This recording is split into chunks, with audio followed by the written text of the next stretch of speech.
But we had one of our client managers, he was just recently in a facility. This facility isn't unique. I could give this same story in multiple facilities, but this particular facility is a very impressive facility. It's about 1 million square feet under roof, which is huge. It's a bottling facility. We do a lot in all types of manufacturing, but you see a lot of automation in these bottling facilities. They run super high speeds. They tend to be probably ahead of the curve a little bit in the automation piece, so they're naturally, they have a much higher demand for higher skilled electronic control techs, that type of thing, which they come to us to help them find that. So we tend to be in some of these facilities. But this facility is a bottling facility. Most of these, this is not unusual, they're running 24/7. They'll run a 2-2-3 schedule, which is 12-hour shifts, and basically, so guys aren't working 7 days, or gals, whoever's in the facility, but the plant is running pretty much all the time. They'll shut it down maybe for a couple weeks, certain times of the year, to maybe do some type of upgrades, maintenance or whatever they're going to do. But 1 million square feet, running 24 hours a day, 7 days a week. It had a total of 630 employees in the entire plant.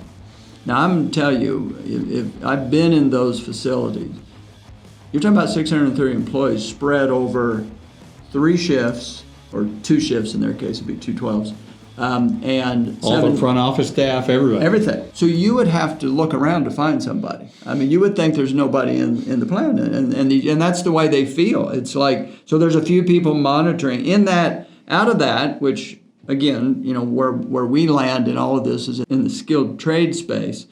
Out of that 630, 100 of them were the maintenance team.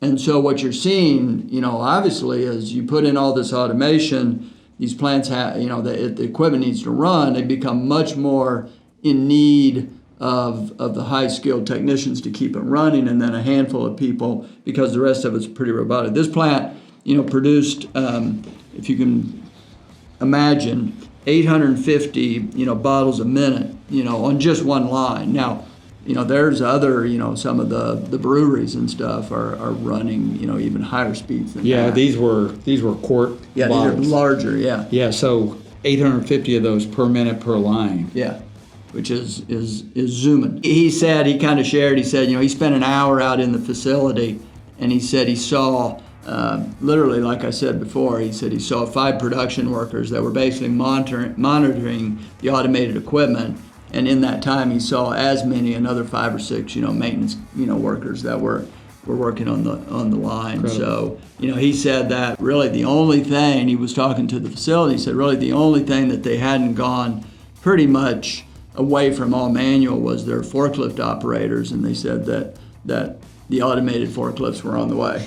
And so it's now happening out of need, because the reality is a plant like that, and before automation, would have probably had 2,000 employees. And right now, good luck. Yeah.